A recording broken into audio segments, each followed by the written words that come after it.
ಕೊಂಡಿಯಾಗಿತ್ತು. ಇನ್ನೊಂದು ವಿಶೇಷವೆಂದರೆ ಈ 50 ಮಾಡೆಲ್ಗಳ ತಯಾರಿಕೆಯಲ್ಲಿ ನಮ್ಮ ಶಾಲೆಯ ಸುಮಾರು 50% ಮಕ್ಕಳು ಆಗಿದ್ದರು. ಅವರ ಉತ್ಸಾಹವನ್ನು ನೋಡಿ ಯಾವುದೋ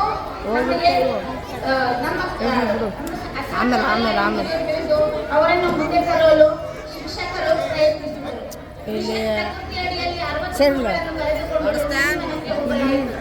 ಮಕ್ಕಳಿಗೆ ಎಲ್ಲ ತರದ ಅಂದರೆ ಈ 5 ಮೈಲಿಗಲ್ಲುಗಳ ಮುಖಾಂತರ ಗಿಡಮರಗಳ ಉಪಯೋಗ, ವೈಜ್ಞಾನಿಕ ಹೆಸರಿನ ಬಗ್ಗೆ ಮಾಹಿತಿ ಪಡೆದರು. ಇದೊಂದು ವಿಶೇಷವಾದ ಹಾಗೂ ನೂತನ ಕಾರ್ಯಕ್ರಮವಾಗಿದೆ. ಜೊತೆಗೆ ಈಕೋ ಕ್ಲಬ್ ಪರಿಸರ ಭೇಟಿಗಾಗಿ ಮತ್ತೊಮ್ಮೆ ಕರೆದುಕೊಂಡು ಪರಿಸರ ಅವಲೋಕನ ಮಾಡಲಾಯಿತು. ಯಾದಗಿರಿಯ ಬಾಲಭವನದಲ್ಲಿ ನಡೆದ ಮಕ್ಕಳ ದಿನಾಚರಣೆ ಪ್ರಯುಕ್ತ ವಿವಿಧ ಸ್ಪರ್ಧೆಗಳನ್ನು ನಡೆಸಿದರು.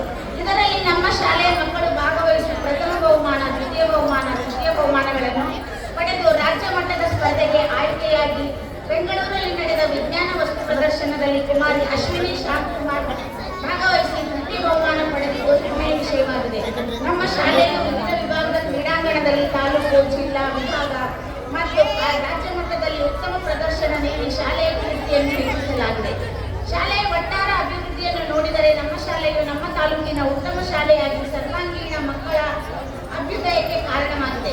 ಇಲ್ಲಿ ಶಿಕ್ಷಣ ಪಡೆದ ಮಕ್ಕಳು ವಿವಿಧ ಇಲಾಖೆಗಳಲ್ಲಿ ತಮ್ಮ ವೃತ್ತಿ ಜೀವನವನ್ನು ಸಾಧಿಸುತ್ತಿರುವುದು ಕಂಡು ಸಂತೋಷವೆನಿಸುತ್ತದೆ. ಇನ್ನು ಹೆಚ್ಚಿನ ಮಕ್ಕಳು ತುಂಬಾ ಉತ್ತಮ ಶಿಕ್ಷಣ ಪಡೆದು ಯಾದಗಿರಿಗೆ ಶ್ರೇಯಸ್ಸನ್ನು ತರಬೇಕೆಂದು ನಮ್ಮೆಲ್ಲರ ಆಶಯವಾಗಿದೆ. ಈ ಎಲ್ಲ ಅಭಿವೃದ್ಧಿಗೆ ಕಾರಣ ನಮ್ಮ ಶಾಲೆಯ ಶಾಂತ ಸ್ವಭಾವದ, ಉತ್ತಮ ಅನುಭವವುಳ್ಳ ಮತ್ತು ಪ್ರತಿ ಮಗುವಿಗೆ ಕಾಳಜಿಯುಳ್ಳ ಮುಖ್ಯ ಗುರುಗಳು.